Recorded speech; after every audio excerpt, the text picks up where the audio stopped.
for joining the first CIGRE Canada NGN professional webinar for this year. I am Emmanuel Agbaje and the current membership engagement lead for CIGRE Canada NGN. We usually host 2 professional webinars in a year where we invite guest speakers from the industry to speak to us and share career insights with us from their wealth of experience in the industry or academia. Just a brief introduction to CIGRE for people who may be joining for the first time or watching this recording at a later time for the first time. So CIGRE is actually a French acronym which stands for Conseil International des Grands Réseaux Électriques. In English, this means International Council on Large Electric Systems. CIGRE is a global non-profit organization in the field of high voltage electricity. It was founded in Paris, France in 1921. The scope of its activities include the technical and economical aspects of the electrical grid, as well as the environmental and regulatory aspect. CIGRE's community of over 15,000 power systems professionals is spread across more than 90 countries. This community is underpinned by our 61 national committees, each offering members direct access to local events, services, and support. Every country has an NGN, which is Next Generation Network, which is ideally for young professionals and students who are under the age of 35. We, however, have more experienced and senior members of CIGRE who provide mentorship and counsel to us. I encourage you to follow our CIGRE Canada NGN LinkedIn page where we post our latest activities from time to time. So today at the CIGRE Canada NGN, we are honored to have Brian D. Sparling as our guest speaker for our first professional webinar for this year, 2023. Brian D. Sparling is a senior member of IEEE, and he's also a senior technical advisor with Dynamic Ratings Incorporated. Brian has over 20 years of experience in the field of power and distribution transformers. For the last 31 years, he has been involved in all aspects of online monitoring and diagnostics and condition assessment of liquid immersed power transformers. He has authored and co-authored more than 37 technical papers, including 8 columns in Transformers magazine, and contributed to many guides and standards with the Canadian Electricity Association, IEEE Transformers Committee, and the CIGRE A2 Transformer Committee. Please, if you have any questions while Brian is delivering his talk to us today, kindly make use of the available Q&A box from the top of your screen, and Brian would be able to get to as many questions as possible within the time frame we have after his presentation. Thank you, and over to you, Brian. Thank you, Emmanuel, and good morning, good afternoon to everybody, wherever you are in the country. I'm going to now share my screen, and it's just need to know from you, Emmanuel and Curtis, can you see it? Yes, we can. Good. See the screen. All right. So again, thanks for the opportunity to share a little knowledge, as I call it. This came up during the conference in Paris last August when I was conversing with another CIGRE Canada member, and she asked the question, well, how did you get into this? And it started me on a very short detail of what I'm going to go through here now. It didn't take an hour, but she mentioned, well, this might be a good thing to share with other people within CIGRE NGN in Canada. So that's the background to this, and here we go. So what inspired me to join this sector, let's call it that? Well, it was real simple. I needed a job after graduating high school. At the time, and this was in 1971, when the secondary school system in Ontario had different tracks, and I took a 5-year track in this, what was called at the time, Science, Technology, and Trades. Today, we may call that STEM, at a small factory in Port Elgin, Ontario, who needed people. Were hiring, I should say. And so I went and talked to the plant manager that was there. It's not a big factory. It's only about 50 people there in total. But they were producing pole top distribution transformers.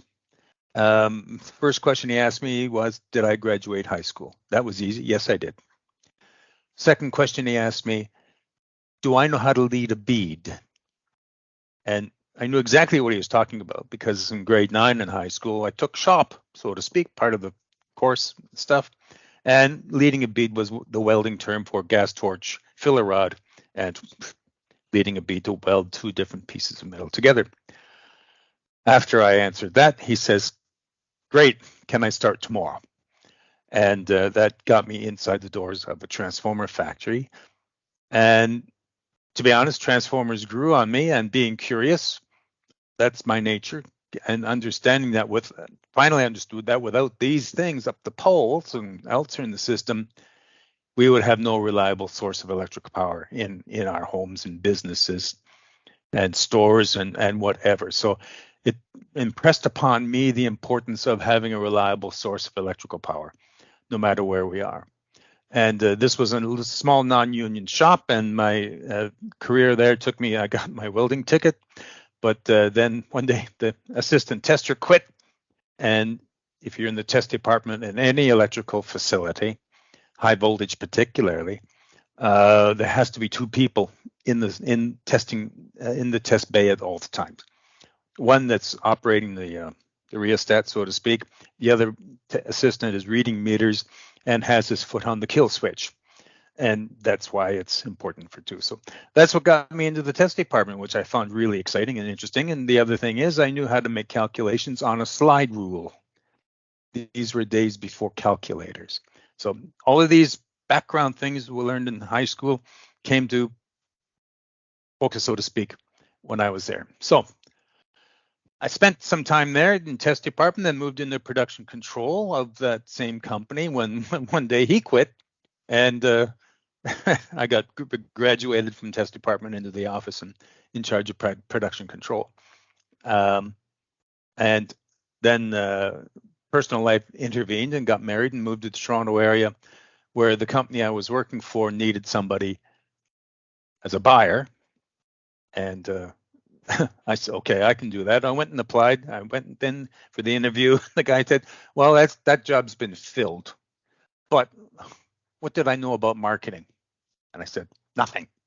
He said, great, you're hired. We can teach you marketing. We can't teach you how transformers are produced, built, and tested and whatnot. So the background and the focus on science, physics, chemistry at the high school level, drafting, as well as basic electrical theory, and getting my hands dirty during the process enabled me to move within 2.5 years from walking in the front door looking for a job to sitting at an inside sales desk at their head office in Toronto.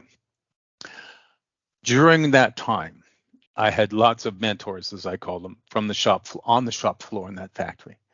Supervisors, the foremen, the managers, the people, manager of the test department, who took the time to answer my many, many questions. Some of them were, when I look back, were young, stupid, and foolish, but it was still the question nonetheless. And I carry through that today. I still ask questions of people. From my point of view, if you have a question, it means you want knowledge. And you look for people who are ready to share that knowledge with you and trust them. They know what they're doing. So in the beginning, I thought, well, this is all right. I think maybe I can make a career out of this with that same company. But life intrudes, as I call it. In the late 1970s, we went from busy times, one company buying up another, but then we began to see signs of, and I realized that, of downsizing, let's call it that, in that time. In fact, there was too many producers at that time of pole-top transformers, and factories were closing. And the company I worked for, pole-top transformers, were an orphan company. So they sold the business. And being one of the few people left working in inside sales, I was nominated to help sell the business to another company. So that's what made me look for another job after that company sold out. And and got a job with a company in the industrial supply business. So it was a different, and that's I threw that in there because that's what I looked like way back in the early 90s. I took a job with Eaton Cutler Hammer in Toronto in the industrial automation business. And at my time there, they had a great training program for people in the inside sales and the marketing. And one of the most effective courses I took, training I'll call it, was effective public speaking. And this is what I stress with people I talk to. This is a skill like any. You learn it. At the time, I was somewhat shy to get up in front of a crowd to speak publicly. But after some training and people like Toastmasters is another good organization to belong to, or there's plenty of outfits around that offer this. I found it's a must-have in your, not only in business life, but in your personal life. The ability to organize and put across your ideas with effective speech is a skill, and it has served me well in my career. Another one, believe it or not, and this is when PowerPoint was just coming to play at the time, is how to deliver an effective presentation. So you had together with public speaking and how to make an effective use of materials to make a good presentation is another skill. Another area to join with the electrical societies wherever you live. I did at the time join the Toronto Electric Club, and it was a great opportunity to network because once a month they met for lunch at the Royal York. This is again going back many years. It was a great place to network with people in different companies, different fields, and basically it satisfied my curiosity. Never stop asking questions because I found out not everything is in a textbook. The other thing if you have the opportunity, is to take in as many trade shows participation as you can. It's a great place to become aware of newer technologies. And again, when you see this and you're curious, never stop asking questions.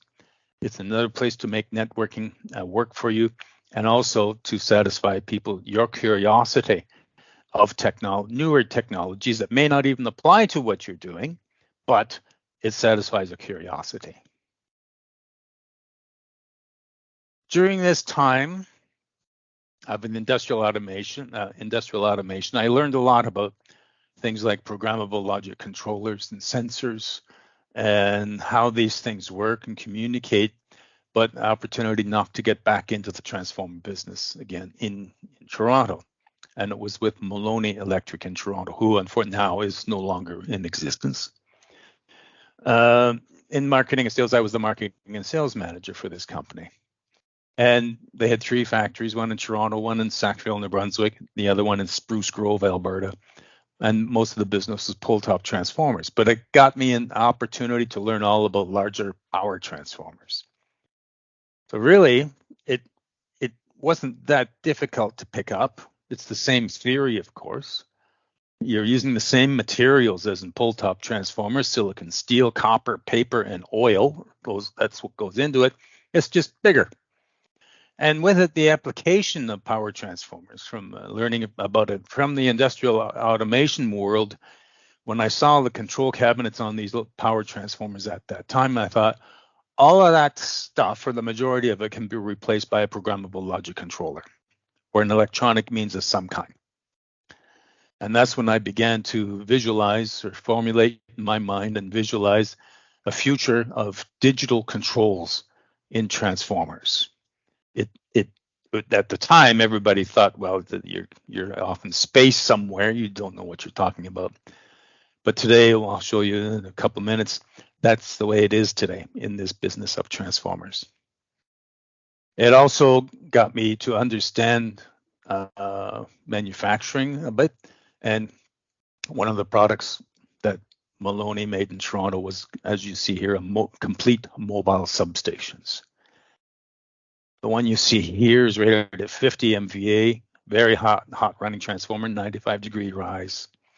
Low voltage SF6 circuit breaker on the secondary side, and a linebacker, we call linebacker combination breaker disconnect switch on the high voltage side.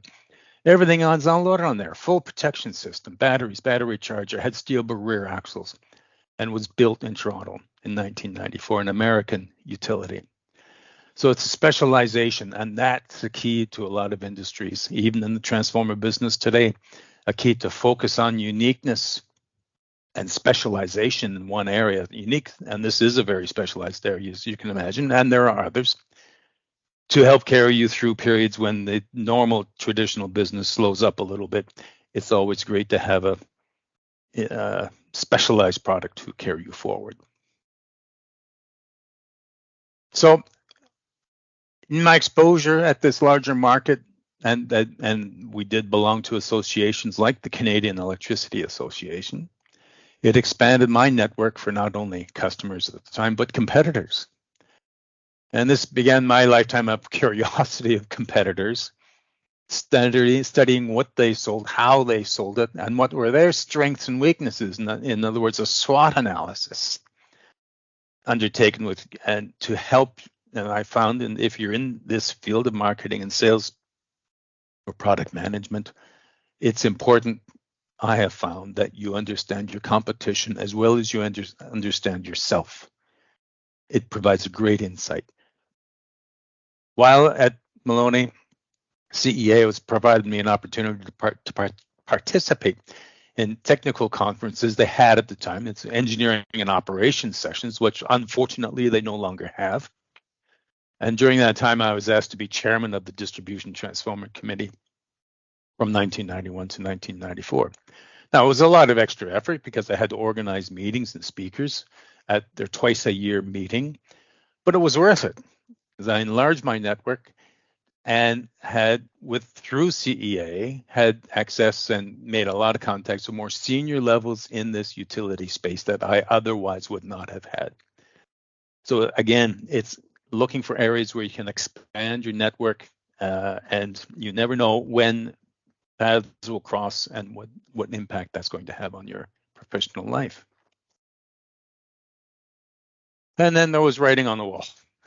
The Canada-US Free Trade Agreement back in the late 80s and early 90s. It was a watershed event affecting many businesses in Canada, and transformer business was no exception. And in my opinion, it became one of the casualties in the long run of the Canada-US Free Trade Agreement. And from my position at the time, it became where it's only a matter of time before the impact would be felt. So, and it impacted with me in mid-1993. The company Maloney Electric was eventually sold to a foreign buyer who then ran it into the ground, unfortunately, and left behind all kinds of debts. So it was another company that closed up. Fortune led me to a small company in Montreal in 1993, a company called CIGRE, with a unique technology that would change my life and career, yet not abandon all of the knowledge and whatnot I've gained from transformers. Their claim to fame was this product you see here. This was a new technology, the heart of which was originally developed by the IREC, the Research Institute of Hydro-Quebec, a fuel cell sensor. Inside that, all of the surrounding you see there is what I call the life support system for this fuel cell. And it was designed that it was able to detect and measure the amount of hydrogen dissolved in the oil of a transformer, and it was called the hydrant. In fact, this was the first, to my knowledge, and most people, the first intelligent electronic device to be attached to a transformer. And its purpose in life was to provide for early warning of faults developing inside the transformer during periods of normally once per year oil sampling for analyzing dissolved gases in the oil of a transformer. This was what would be called the smoke alarm, as you have in your house or business or office place. This is the smoke alarm for the transformer. To understand when hydrogen begins to increase, this measures it constantly. You set alarms, and when it crosses a threshold, the alarm goes. Hopefully it's connected to a communication system that somebody knows, oh, the smoke alarm on my transformer is triggered. It's begging for attention. And since then, this was one of two products, a competitor, again, also in Montreal at the time, based on another technology invented by IREC of Hydro-Quebec. There were only two people involved in this business in those early days. So it was missionary work for sure, to have people, engineers, chemists, operating people, maintenance people inside utilities or transformer owners to accept that, oh, you can do this. And today I can tell you that based on this original concept, there are now more than 55 different makes and models of dissolved gas analyzers, from single gas like this one to multi-gas. And it's become more of a commodity product now than a unique thing more than 30 years ago. But this was the life that I had joined, and I found it really interesting. So I never knew a transformer before was a chemical reactor. But my life there, with exposure to the chemists and their exposure to me as a transformer personally, had a great mutual sharing of knowledge between them, both groups. And it is a perfect chemical reactor from the point of view of organic materials, meaning paper, cellulose, insulation systems, and oil. They're organic materials, of course. And you have heat, you have energy, which is the current passing through the transformer. It produces losses, of course, and that's the heat that enables this chemical reaction. And there is a chemical reaction taking place constantly inside. And normally it's under control, but sometimes there's perhaps a spark or a loose connection, begins to increase the temperature locally, and that's when problems start on the transformer. So from my perspective, it was a perfect match of mentors between myself and the people that produced this, that developed and produced this product, and sharing knowledge with each other, because to be honest, their knowledge of a transformer was somewhat limited. So we had a perfect merging together of minds, let me say. And it was a great place to be able to share knowledge, that combined knowledge with transformer owners. It also had the opportunity, what I call moving from the analog to digital world, I should say. Some of you may recognize these gauges that are on the side of every large power transformer or even smaller transformers. The one on the left is the measurement for the top oil temperature of the transformer. The one on the right is the winding temperature simulator that is trying to understand how hot are the windings, and that's a function of top oil temperature and load. Well, in this utility in the United States, they would religiously send out a person once a month with a clipboard and a task list and have him go around, write down all the numbers that he saw on the transformer and check this and check that, his checklist, in other words. And they dutifully did so. Brought it back, and in the office, the clerk would enter the numbers into the spreadsheet, as you see here. And it begs, and if you read the comment there, note the winding temperature drag hand, the red needle, is approximately 65 degrees C, while top oil temperature drag hand, the one on the left, red indicator, reached 110 degrees C. The fans cooling system on these transformers is triggered to come on based on the winding temperature indicator. And that yellow hand you see there was stuck. It had seized. And the telling indication, not visually, the person writing down the numbers at the time would look at that, write down the numbers, but did not appreciate what it meant. And you see the box with the numbers there in the red box, and the top oil temperature at times reading, and the first one there, 55 degrees, and the hot spot temperature simulator reading 35, a difference of 20 degrees C. When in fact, physics and the whole theory behind transformers says that's impossible to happen in real life. That was the first indication of that winding temperature indicator not functioning properly. It was seizing up by corrosion on the inside. So it passed through 3 levels of people until they had a problem.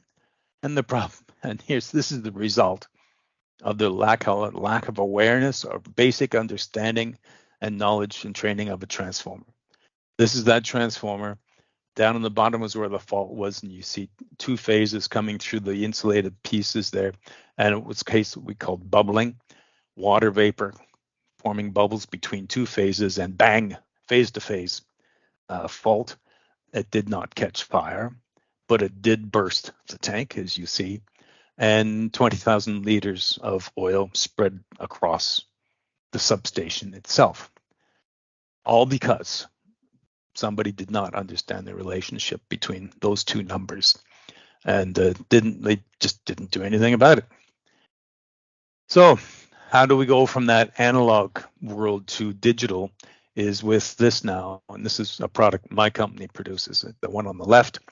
The one on the right is what's been traditional on transformers. This is a European style device, temperature indicator, that's been around since the 1940s. So this technology essentially has not changed since the 1940s. It's still analog. And you need one device per thing you're measuring, the high voltage and low voltage windings and top oil temperature, where all of that can be replaced with one intelligent electronic device.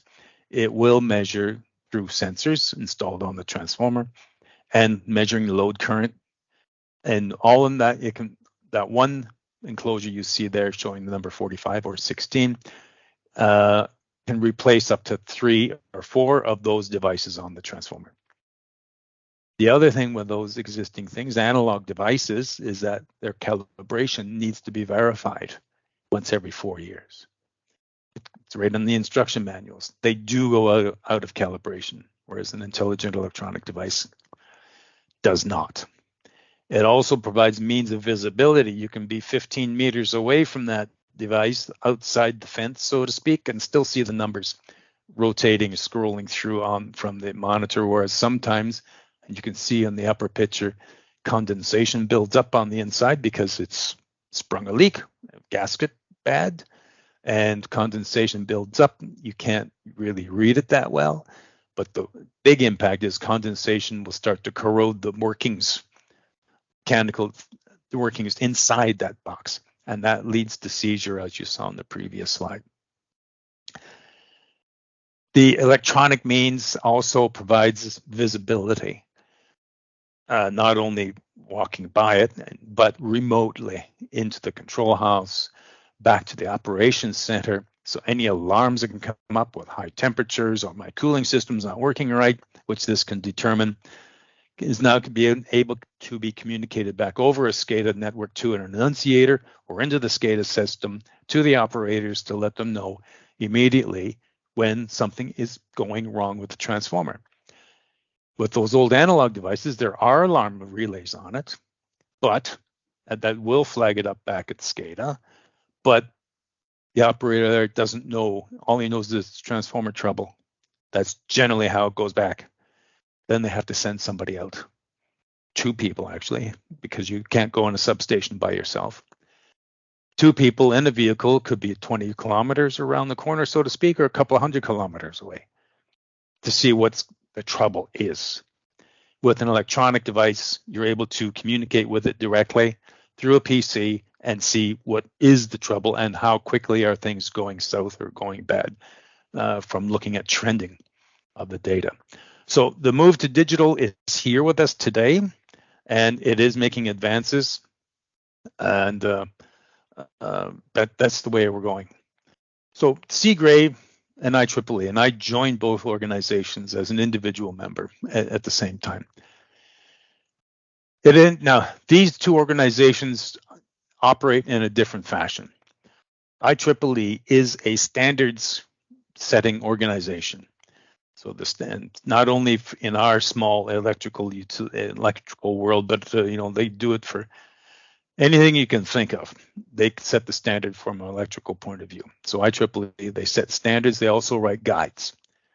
CIGRE is not a standards setting organization, but the scope that we cover with technical brochures and the webinars and whatnot that we go through, the papers, is more timely, let me say, than the time it takes to either revise or produce a new IEEE guide or standard.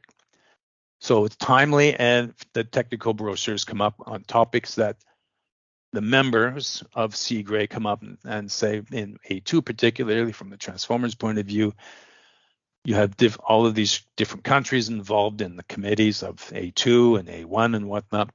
And it's there that people raise the issues based on feedback that they've had for their members in their countries. But what things are bothering us? What things keep me awake at night? What things can we or should we be focusing on? And that's the key differentiator between the two organizations. So, and you may notice over time, some of these technical brochures that we produce eventually find their way into new guides and standards produced by not only IEEE, but by IEC as well. So look at it as a document feeding the machine, so to speak, and based on the rules of IEEE and IEC, I have been involved with IEEE guides and standards for some time, and I know that we do borrow ideas from technical brochures and insert it into appropriate IEEE guides with CIGRE's permission, of course.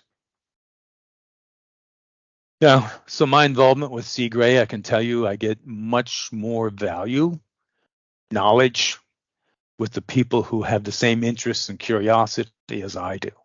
And that's what you'll find if you get involved with some of these technical brochure working groups. And I urge you, if you see the notifications of this coming across from CIGRE Canada, if there's something there that interests you, is in your line of work, or it just interests you, don't hesitate to raise your hand and participate.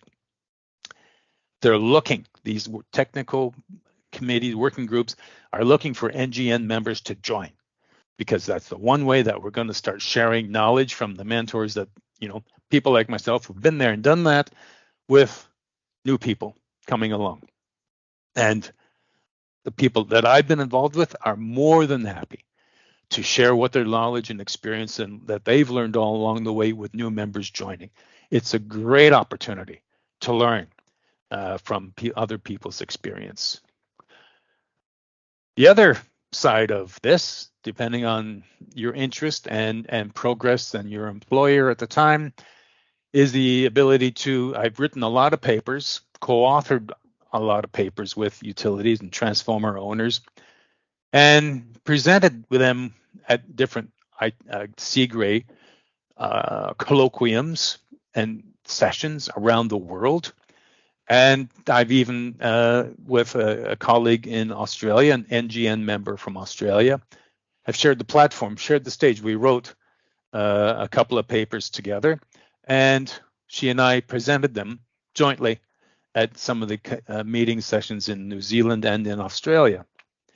The picture at the above was one of the papers that she helped us out on. Tara Lee MacArthur is her name.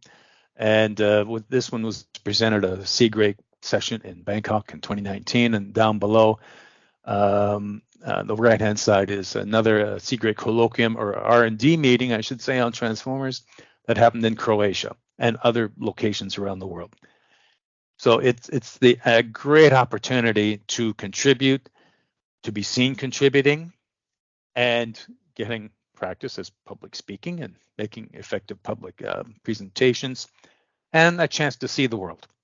And it's just has been personally gratifying to do this, but also not only from a personal point of view, but from a business point of view, sharing knowledge with others, because there's a thirst for knowledge in this event. IEEE is no different. Here's one of our meetings in 2018 in Jacksonville.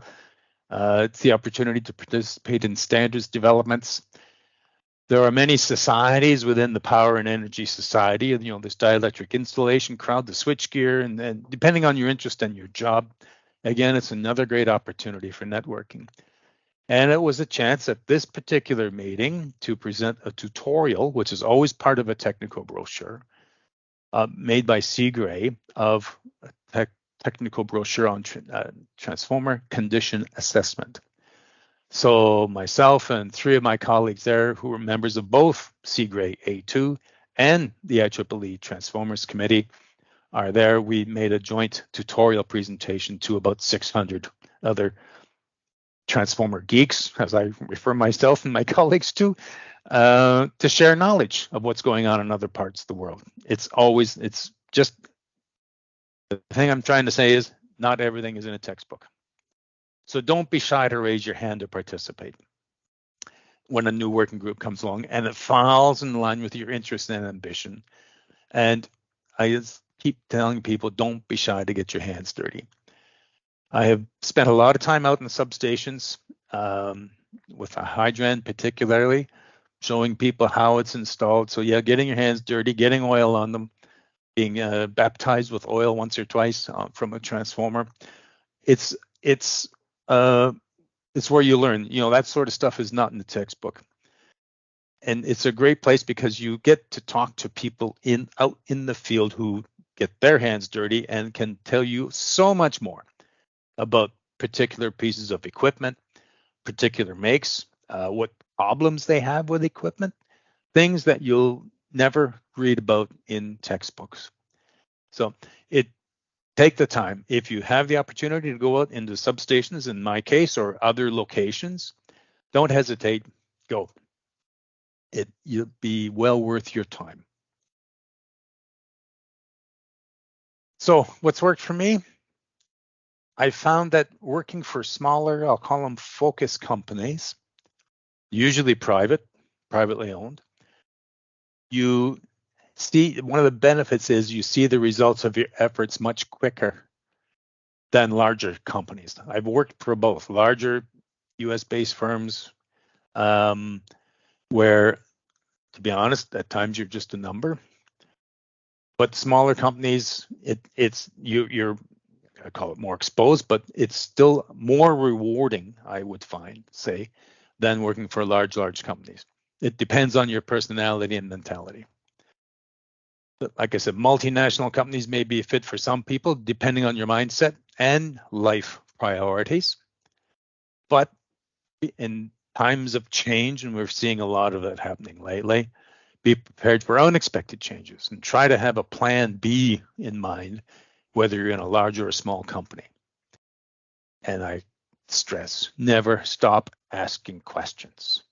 Nobody's going to fault you for asking questions.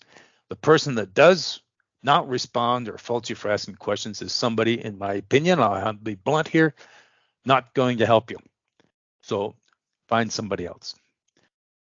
And as I said, things that I have learned are very often not found in a textbook. In CIGRE, the technical brochures, you find a great deal of informative experiences in the working groups and in the documents themselves. So what I can say is get involved. Emmanuel and Curtis, I run out of words. I'm sure there'd be more words I could say, but are there any questions for us that we can take? Oh, excellent. Thank you so much, Brian. That was a very, very wonderful presentation. And I'm sure this will definitely be quite useful for us all as young members and young professionals. I've just checked in the Q&A box, and we don't have any questions in there at the moment. All right. So I think it would be fine if maybe we can unmute the available participants and see if maybe they want to ask the questions verbally. Yeah, I'm going to see if I can unmute everyone right now. There's one. Works. What are my thoughts on remote work? Okay.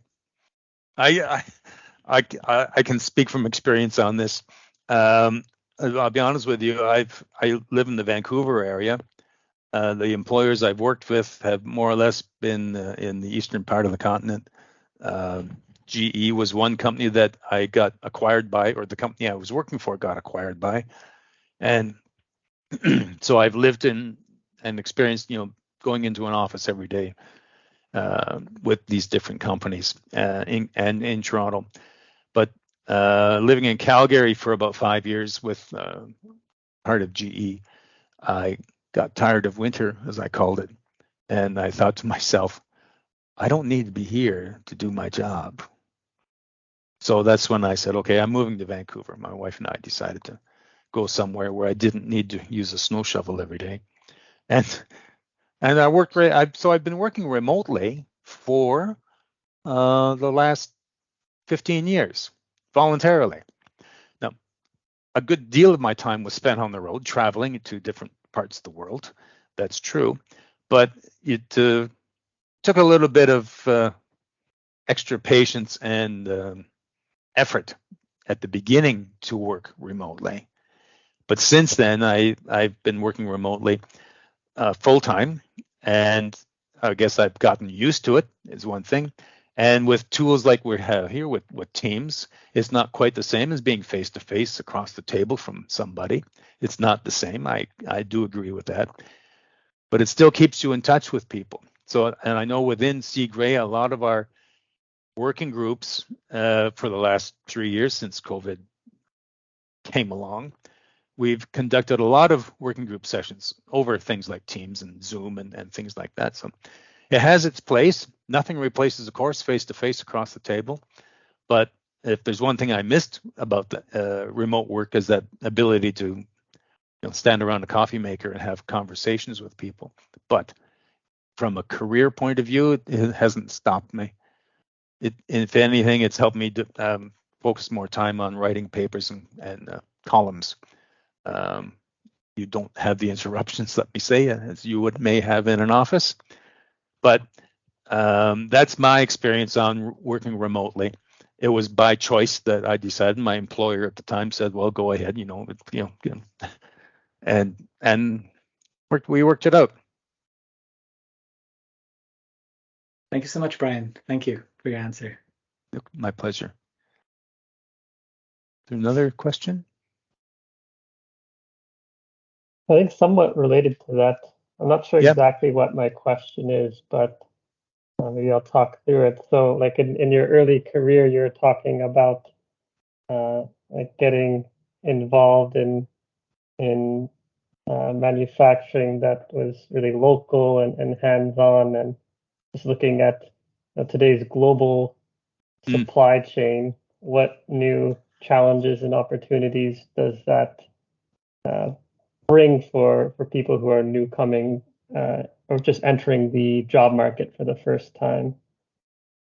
It's the world is different today from that perspective than it was when I first went looking for a job. I mean, it's just there's no comparison between the two. Back in those days in Canada, we had high protective tariffs at the border on goods coming in from other countries that protected a lot of industries. Today, we don't have that. And it's a realization I came to. So when I started working for a small focused company like Ciprotech that made that dissolved gas analyzer, based on my background, it helped me to adjust, I'll say, from what was called a tariff protected industry to one that was unique. That's not always easy to find these days. And I find that sometimes you have companies like electric utilities, they do have, I'll call co-op programs as part of their engineering courses, the few universities that still offer that, or colleges. If you have the chance to participate in a co-op course as part of your education in college or university, take advantage of it. And I don't know how it works these days, but I had it back when I was thought about going to college. You may have had a chance to work for a company of your choice, or they certainly companies were advertising for people to join them. And I can tell you this, today in this marketplace, companies like ours are looking for people. And you don't necessarily have to have 20 years of experience for this and that, because they're not around. So we're looking for people to, as interns during their education process, but it's try to find something that's specialized. Like we make remote monitoring systems for power transformers. We look at things like bushings and looking for partial discharge inside the transformer. So it's interesting stuff, and we need people. It's as simple as that. We need people that can go out and help commission some of these systems.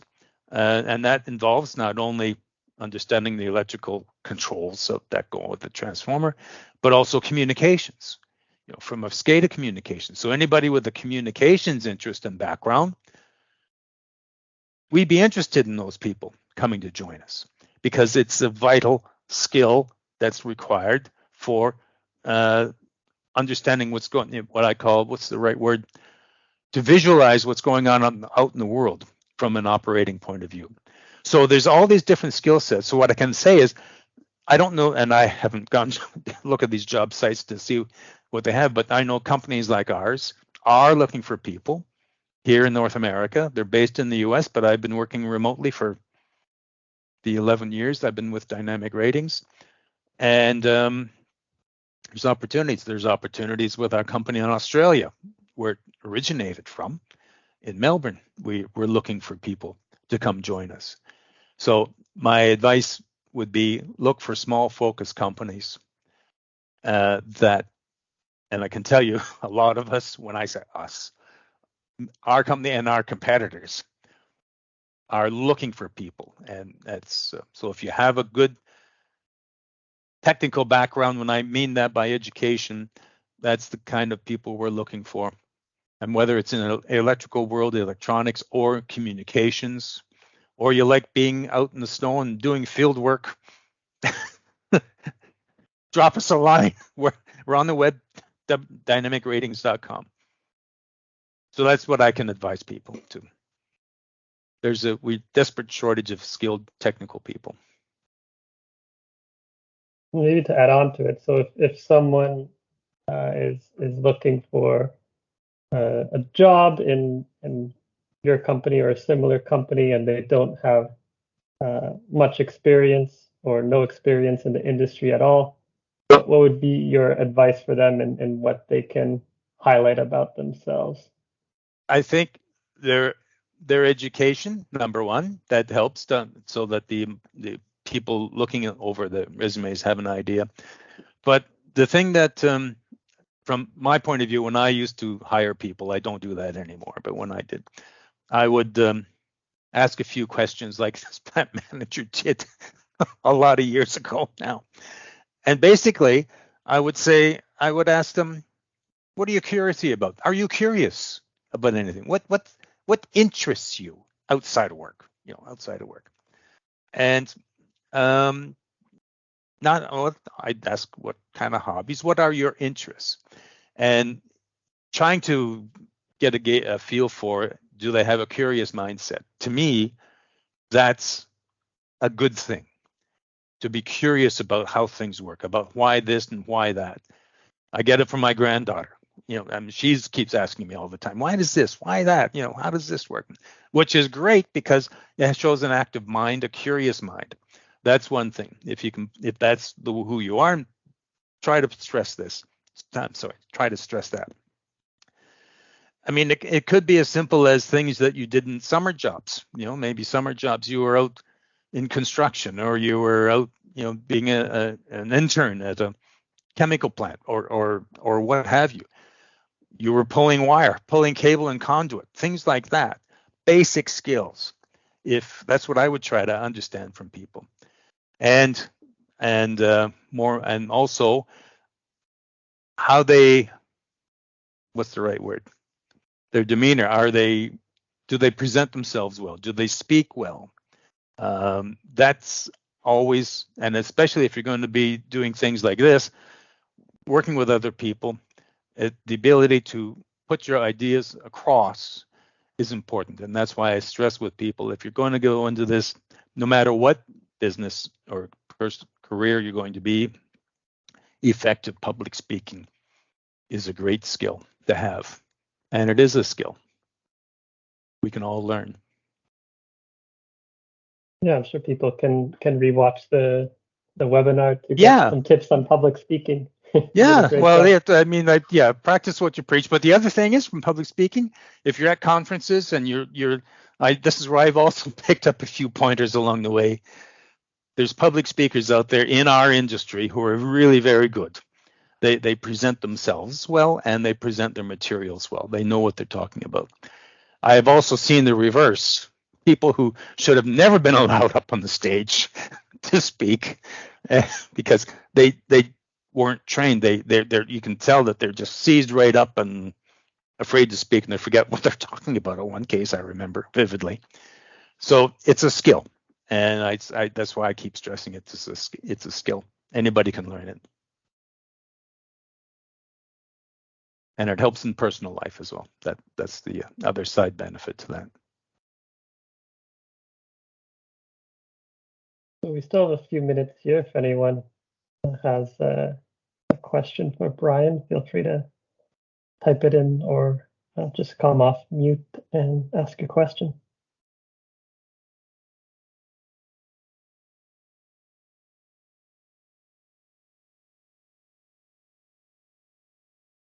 One last thing I'll add, and it sometimes is applicable here in Canada, but the ability to learn and understand the second language. In my high school days, it was obligatory to learn French. 5-year programs in Ontario at the time. That was a mandatory part of it. So the French we were taught was what's Parisian French, for lack of a better word. All the textbooks were from France, and the teacher we had good teachers. And but I soon discovered that I was part of Boy Scouts at the time. In 1967, we went on a tour through Canada, the East Coast, and in Quebec. Met up with some kids our own age in Quebec, and I thought I would try to talk to a girl, and I expressed myself in my high school French. I guess I really screwed up. She turns around and says in English, "What are you trying to ask me?" Is when I discovered there's two French. There's the Quebecois and the French that's over in France. So so I learned a valuable lesson at that time. But it didn't stop me from learning. And in my career, I worked for a company who had a factory in Quebec City. So that's where I got a good grounding in all the good French terms, the Quebecois terms, I should say. But that has helped me around the world. Now, I'm not bilingual by any stretch of the imagination, but I can read French. Technical French, I'm 90% bilingual. And the ability to speak a second language when you're traveling internationally is precious. Not only in French-speaking countries, but in other countries.